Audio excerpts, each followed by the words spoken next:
लोकसभा निवडणुकीत पक्षफूट, संविधान बदल, गद्दार खुद्दार अशा गोष्टींची चर्चा झालीच.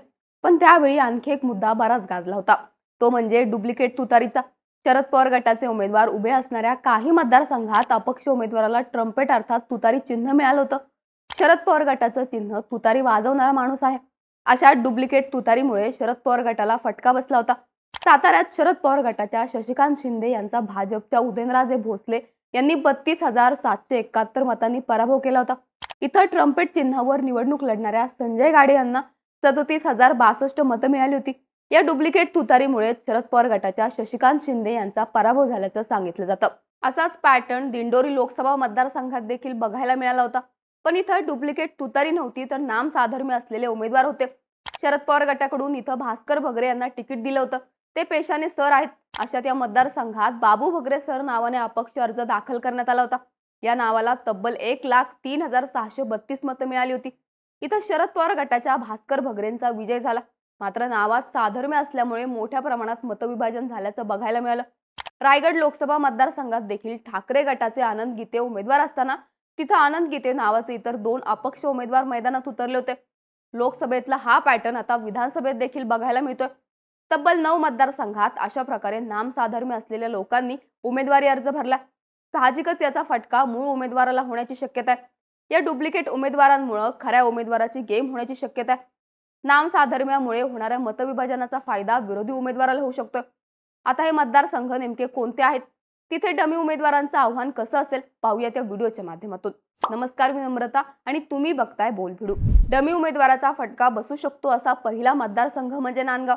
नांदगावमध्ये शिंदे गटाकडून विद्यमान आमदार सुहास कांदे यांना तिकीट रिपीट केलंय, तर ठाकरे गटाकडून गणेश धात्रक यांना उमेदवारी देण्यात आली. नांदगावच्या जागेवरून महायुतीत वाद होता. या जागेवर अजित पवार गटानं देखील दावा सांगितला होता. छगन भुजबळ यांचे पुतणे समीर भुजबळ इथून इच्छुक होते. मात्र सिटिंग गेटिंग फॉर्म्युलानुसार ही जागा शिंदे गटाला मिळाली. त्यामुळे समीर भुजबळ यांनी बंडखोरी करत अपक्ष अर्ज दाखल केला. इथं तिरंगी लढत होणार असल्यानं सुहास कांदे यांची डोकेदुखी वाढली. अशात इथं सुहास बाबूराव कांदे नावानं अन्य एक अपक्ष अर्ज दाखल करण्यात आला. तसंच इथं ठाकरे गटाचे उमेदवार गणेश धात्रक यांच्याशी नामसाधर्म्य असलेला आणखी एका उमेदवारानं अर्ज दाखल केलाय. यामुळे नांदगावमध्ये शिंदे गटासह ठाकरे गटाला देखील फटका बसण्याची शक्यता वर्तवली जाते. डमी उमेदवाराचा फटका बसू शकतो असा दुसरा मतदारसंघ म्हणजे कोरेगाव. कोरेगावमध्ये शिंदे गटाकडून महेश शिंदे यांना पुन्हा उमेदवारी देण्यात आली, तर शरद पवार गटाकडून शशिकांत शिंदे यांना तिकीट देण्यात आलं. 2019 मध्ये देखील असाच सामना झाला होता. तेव्हा महेश शिंदे यांनी बाजी मारली होती. आता या दोन्ही उमेदवारांना एकमेकांचं आव्हान आहेच. शिवाय इथं दोघांना देखील डुप्लिकेट उमेदवारांचा सामना करावा लागणार आहे. या मतदारसंघात महेश शिंदे नावानं 2 अपक्ष उमेदवारांनी अर्ज दाखल केलाय, तर शशिकांत शिंदे नावानं देखील अन्य एक अर्ज दाखल झालाय. त्यामुळे या मतदारसंघात महेश शिंदे नावाने 3 उमेदवार मैदानात असणार आहेत, तर शशिकांत शिंदे नावाचे 2 उमेदवार मैदानात असणार आहेत. यामुळे कोरेगावच्या मतदारांचा मोठ्या प्रमाणात गोंधळ होण्याची शक्यता आहे. डमी उमेदवाराचा फटका बसू शकतो असा तिसरा मतदारसंघ म्हणजे काटोल. काटोल हा कायमच अनिल देशमुख यांचा बालेकिल्ला मानला जातो. 2014 ची निवडणूक सोडली तर 1995 पासून अनिल देशमुख 5 वेळा काटोलमधून निवडून आलेत. यंदा त्यांनी निवडणुकीतून माघार घेतली. मुलगा सलील देशमुख यांना त्यांनी संधी दिली. सलील देशमुख शरद पवार गटाकडून तुतारी चिन्हावर निवडणूक लढवत आहेत, तर भाजपकडून चरणसिंग ठाकूर यांना अधिकृत उमेदवारी मिळाली. मात्र या जागेवर नवा ट्विस्ट आलाय. अनिल देशमुख यांनी निवडणुकीतून माघार घेतली असताना आता इथं अनिल शंकरराव देशमुख नावाच्या अन्य उमेदवाराला घड्याळ चिन्हावर उभं करण्यात आलं. 1999 पासून या काटोलमध्ये घड्याळ आणि अनिल देशमुख हे समीकरण फिट बसलंय. मात्र यंदा अनिल देशमुख नावाचे डमी उमेदवार घड्याळ चिन्हावर उभे केल्यानं सलील देशमुखांच्या अडचणी वाढण्याची शक्यता आहे. विशेष म्हणजे हा डमी उमेदवार उभा करताना कमालीची गुप्तता पाळली होती. अर्ज भरेपर्यंत अनिल देशमुख नावाने कुणी अर्ज दाखल करणार आहेत याची कुणालाही कानोकान खबर नव्हती. डमी उमेदवाराचा फटका बसू शकतो असा चौथा मतदारसंघ म्हणजे करमाळा. करमाळ्यात तिरंगी लढत होते. विद्यमान आमदार संजय मामा शिंदे पुन्हा अपक्ष उभे आहेत, तर त्यांच्या विरोधात शरद पवार गटाकडून नारायण पाटील आणि शिवसेना शिंदे गटाकडून दिग्विजय बागल यांना तिकीट देण्यात आलं. अशात या मतदारसंघात संजय लिमराज शिंदे आणि संजय वामन शिंदे असे अन्य 2 अपक्ष उमेदवार मैदानात आहेत. करमाळ्यात संजय शिंदे नावाचे 3 अपक्ष उमेदवार उभे असल्याने विद्यमान आमदार संजय मामा शिंदे यांना फटका बसू शकतो. या डमी उमेदवारांवर संजय मामा शिंदे कशी मात करणार हे पाहणं महत्त्वाचं असणार आहे. डमी उमेदवाराचा फटका बसू शकतो असा 5वा मतदारसंघ म्हणजे माढा.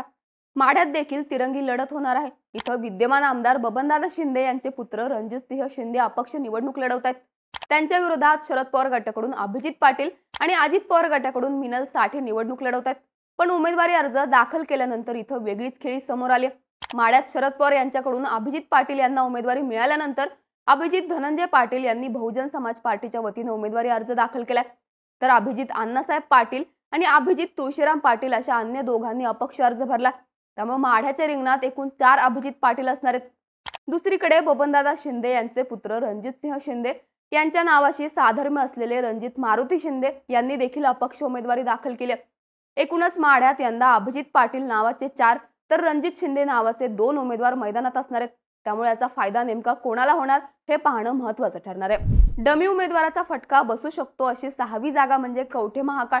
कवठे महाकाळमध्ये शरद पवार गटाकडून RR आबांचे पुत्र रोहित पाटील मैदानात आहेत. त्यांच्या विरोधात अजित पवार गटानं भाजपचे माजी खासदार संजय काका पाटील यांना तिकीट दिले. ही रोहित पाटील यांची पहिलीच निवडणूक आहे. इथं रोहित पाटील विरुद्ध संजय काका पाटील अशी दुरंगी लढत अपेक्षित असताना इथं रोहित पाटील नावाच्या डमी उमेदवारांनी शरद पवार गटाची डोकेदुखी वाढवली. इथं रोहित राजगोंडा पाटील आणि रोहित राजेंद्र पाटील असे 2 अपक्ष उमेदवार मैदानात आहेतच. शिवाय दिवंगत नेते RR पाटील यांचे पुत्र रोहित रावसाहेब पाटील यांच्या नावाचा चिंचणी येथील रोहित रावसाहेब पाटील हा आणखी एक उमेदवार निवडणूक रिंगणात आहे. सेम नावाचे 3 उमेदवार मैदानात असल्याने RR आबांच्या पुत्राचं टेन्शन वाढलंय. त्यानंतरची पुढची जागा म्हणजे चिपळूण. चिपळूणमध्ये अजित पवार गटाकडून विद्यमान आमदार शेखर गोविंदराव निकम यांनी अधिकृत उमेदवारी अर्ज दाखल केलाय. तर शरद पवार गटाकडून प्रशांत बबन यादव यांनी उमेदवारी अर्ज भरलाय. पण या दोघांच्या नावाशी साधर्म्य असलेले 2 उमेदवारी अर्ज या मतदारसंघातून भरण्यात आलेत. आमदार शेखर निकम यांच्या नावाशी साधर्म्य असलेले शेखर गंगाराम निकम यांनी अपक्ष अर्ज दाखल केलाय. मागच्या काही दिवसांपासून ते गावातून गायब होते. गावातील नागरिकांना दिसत नव्हते. ते उमेदवारी दाखल करतील अशी शक्यता आधीपासूनच होती. अखेरच्या क्षणी त्यांनी उमेदवारी दाखल करत विद्यमान आमदार शेखर निकम यांना धक्का दिलाय. दुसरीकडे शरद पवार गटाच्या प्रशांत यादव यांच्या नावाशी साधर्म्य असलेल्या सावर्डे इथल्या प्रशांत भगवान यादव यांनी देखील अपक्ष उमेदवारी दाखल केली. चिपळूण मधल्या दोन्ही अधिकृत उमेदवारांचे डमी उमेदवार मैदानात असल्याने दोन्ही राष्ट्रवादीच्या चिंता वाढल्यात. डमी उमेदवाराचा फटका बसू शकतो अशी 8वी जागा म्हणजे दापोली. दापोलीत शिंदे गटाकडून योगेश कदम तर ठाकरे गटाकडून संजय कदम यांना उमेदवारी देण्यात आली. पण इथं योगेश कदम आणि संजय कदम नावाचे प्रत्येकी 2 डमी उमेदवार मैदानात उतरवण्यात आलेत. योगेश रामदास कदम ही शिंदे गटाकडून आहेत. तर त्यांच्या नावाशी हुबेहूब साधर्म्य असलेले योगेश रामदास कदम आणि योगेश विठ्ठल कदम यांनी अपक्ष उमेदवारी अर्ज दाखल केला. दुसरीकडे ठाकरे गटाच्या संजय वसंत कदम यांच्या नावाशी साधर्म्य असलेले संजय संभाजी कदम आणि संजय सीताराम कदम यांनी देखील अपक्ष अर्ज दाखल केला. या डमी उमेदवारामुळे दापोलीत 3 योगेश कदम आणि 3 संजय कदम असणार आहेत. आता या डमी उमेदवारांची मनधरणी कशी केली जाते, यातले किती जण अर्ज मागे घेणार हे पाहणं महत्त्वाचं असणार आहे. डमी उमेदवारांचा फटका बसू शकतो अशी 9वी जागा म्हणजे पाचोरा. पाचोऱ्यात तिरंगी लढत होते. इथं विद्यमान आमदार किशोर पाटील यांना शिंदे गटाकडून पुन्हा तिकीट देण्यात आलं. तर ठाकरे गटाकडून वैशाली सूर्यवंशी यांना उमेदवारी देण्यात आली. मागच्या वेळी रनरअप राहिलेले अपक्ष अमोल पंडितराव शिंदे यांनी पुन्हा अपक्ष उमेदवारी अर्ज भरला. पण यातल्या ठाकरे गटाच्या वैशाली नरेंद्रसिंह सूर्यवंशी आणि अपक्ष उमेदवार अमोल पंडितराव शिंदे यांच्याशी नामसाधर्म्य असलेले इतर 2 उमेदवार मैदानात उतरलेत. वैशाली किरण सूर्यवंशी आणि अमोल शांताराम शिंदे असे 2 डमी उमेदवारांनी पाचोऱ्यातून अपक्ष उमेदवारी अर्ज दाखल केलेत. या दोन्ही उमेदवारांनी शेवटच्या दिवशी अर्ज दाखल केला होता. यावरून तहसील कार्यालयात मोठा गोंधळ उडाल्याचं बघायला मिळालं. या दोन्ही उमेदवारांना किशोर पाटील यांनीच उभे केल्याचा आरोप वैशाली सूर्यवंशी आणि अमोल शिंदे यांनी केला.